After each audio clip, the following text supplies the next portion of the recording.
Hi, in this section, we are going to see the important consensus which arrived in Conference of Parties 27. This Conference of Parties 27 took place in Sharm el Sheikh of Egypt. So before moving on to the details, let me have a small announcement. We have been conducting UPSC Prelims 2023 Simplified 100 series. Here I have uploaded already 4 videos which is relevant to current affairs of UPSC. The interested aspirants can use these videos for their current affairs studies. So, this conference of parties have been held since 1995. The first conference of parties have been held in Berlin.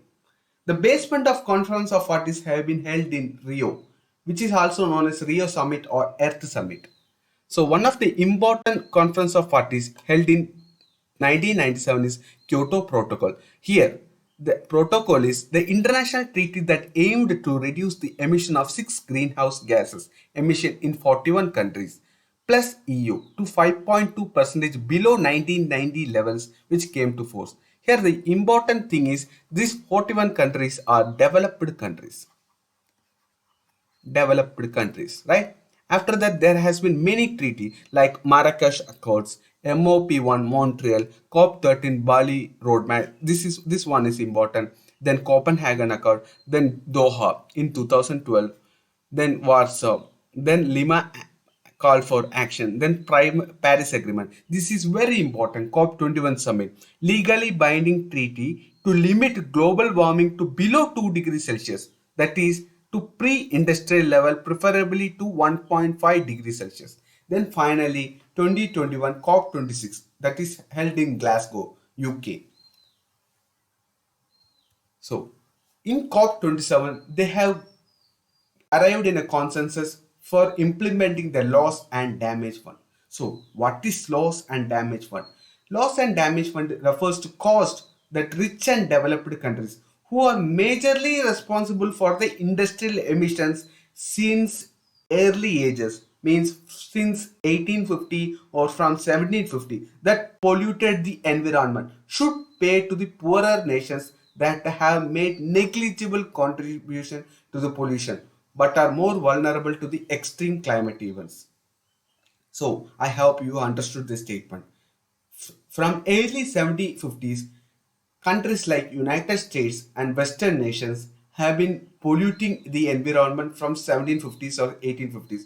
At that time, the countries which were present in Asia or Africa were not developed. They didn't have any industrial nations at that time.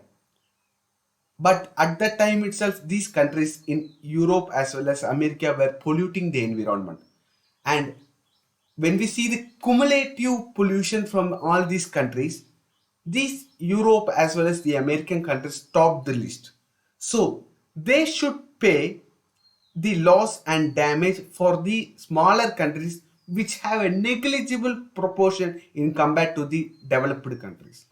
So this has been a justifiable moment in the COP27 summit. A nearly 3-decade-old movement first initiated by the island nation of Vanuatu. As I have already discussed in an earlier video, Vanuatu is primarily located in the Pacific Ocean near to the Australian subcontinent. An alliance of small island states have come to a partial fruition. They have been a dedicated fund to compensate the most vulnerable developing countries that are already bearing the brunt of climate change like natural disasters. So, L&D refers to impacts of climate change that cannot be or that cannot be avoided either by mitigation or adaptation. So, here, in order to avoid the climate change, there has been many steps taken by many countries like mitigation or adaptation, modifying practices to buffer against the climate changes. But even though they are taking many steps, some events cannot be avoided.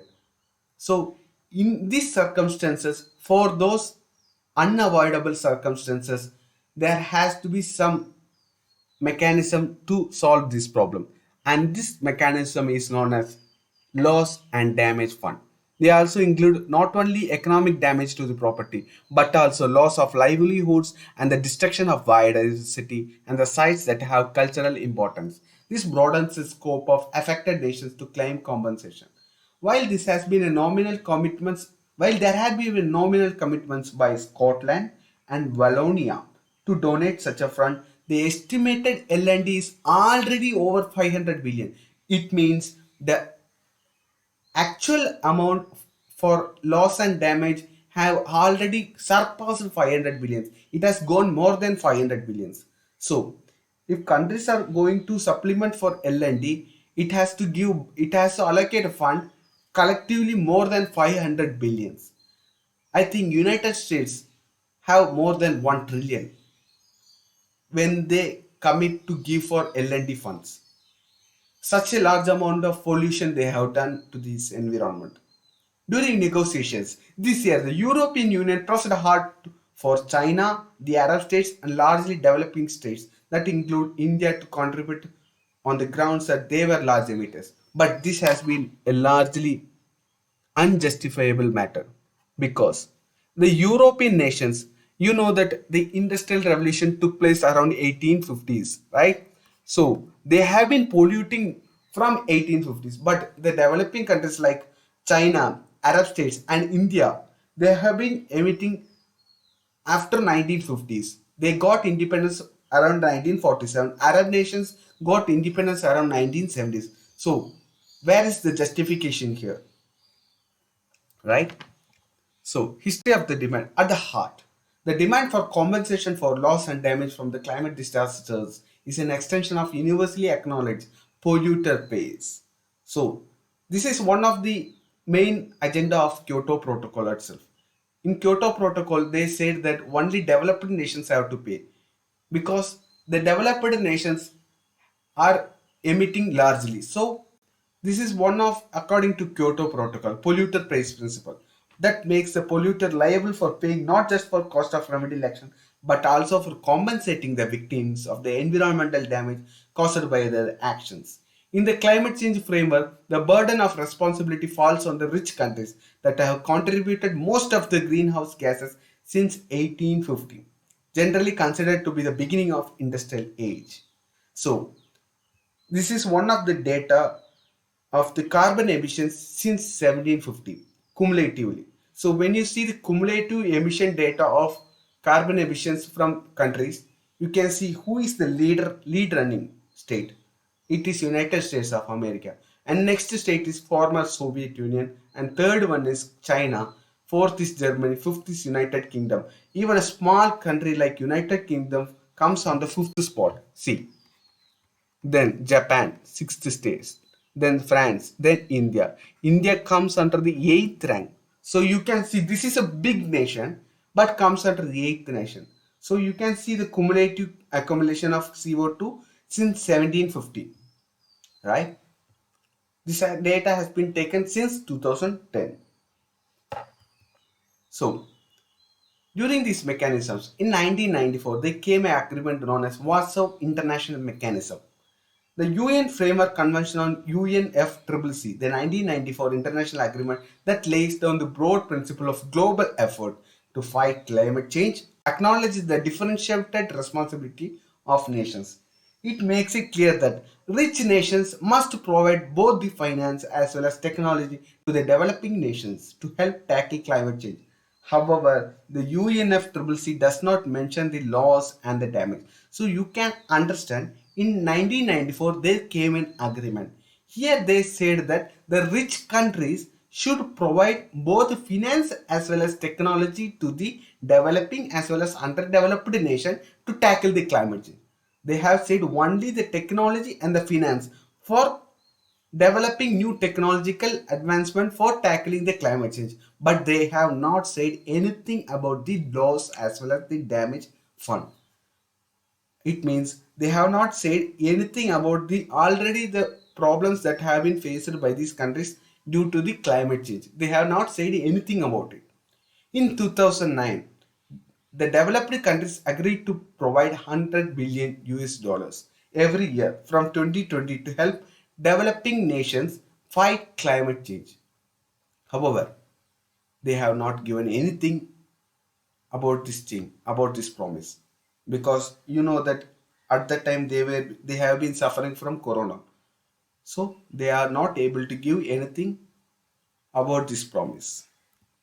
So it was much after struggle that developing countries and environment groups managed to establish a separate channel on loss and damage. The Warsaw International Mechanism for Loss and Damages set up in 2013. So as we have seen already, in 1994 they have set up an agreement for transfer of finance and technology to the developing countries, right? But in 2013, they have set a separate fund for loss and damage. The first formal acknowledgement of the need to compensate developing countries struck by the climate disasters. So why rich countries are resisting this?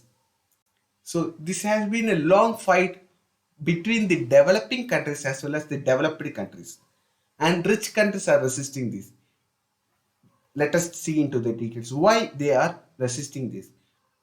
It is not hard to understand why the developed countries are dead against the compensation claims. Loss and damage claims can spiral into billions of dollars and even more. So you have to understand. So the leading polluters are countries like Europe and United States of America. So when they start to give this fund, they have to give more dollars because they are the prime polluters. So they hold the whole sole responsibility for polluting this environment. So when we took a calculation, they will be holding large amount to give to the developing countries. So, according to the recent report by United Nations Office of Coordination of Humanitarian Affairs prepared by United Nations General Assembly, annual funding records related to climate-linked disasters average 15.5 billion in 3 years between 2009 as well as 11, 2009 as well as 19 as well as 21. So, as you can see, for 3 years alone, the loss and damage fund approximates to 15.5 billion. The economic loss from the cyclone Amphan in India and Bangladesh in 2020 has been assessed to be 15 billion. So only for this cyclone Amphan, they should give 15 billions. The report said that United States alone is estimated to inflicted more than 1.9 trillion, not even billion, it is trillion, damages to the other countries due to emissions. Then there are no economic losses as well, including loss of lives, displacement and mitigation, health impacts and damage to the cultural heritage.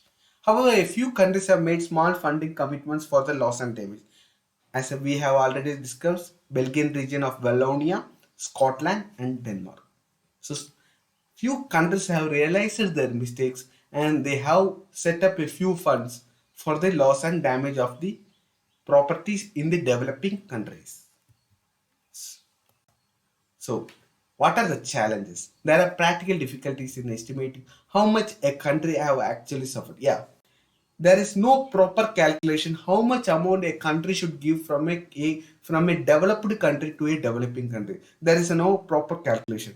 We can't calculate it. There is a step about assessing how much losses are due to even itself for what could be attributed to misgovernance. See, yeah, few countries have made their own mistakes. For example, in Bengaluru, we have seen a recent floods.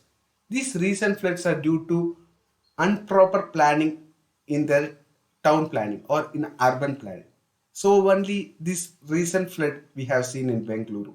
So here the mistakes lies with the own country itself, not with the other countries.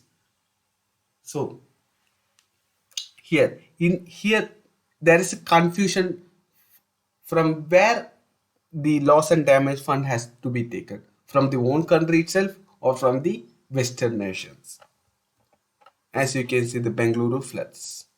Apart from the efforts of COP27, a group of states including Antigua and Barbuda, Bangladesh, Costa Rica, Federated States of Micronesia, Morocco, Mozambique, New Zealand, Portugal, Samoa, Sierra Leone, Singapore, Uganda, Vanuatu, and Vietnam are planning to bring a draft resolution in a United Nations General Assembly in December requesting an advisory opinion from the International Court of Justice on climate change. So, based on the topic which we discussed today, write a main answer, that is explain the significance of COP27 meeting for the third world countries, and submit that answer to academiabliss.official@gmail.com. Thank you. Have a great day.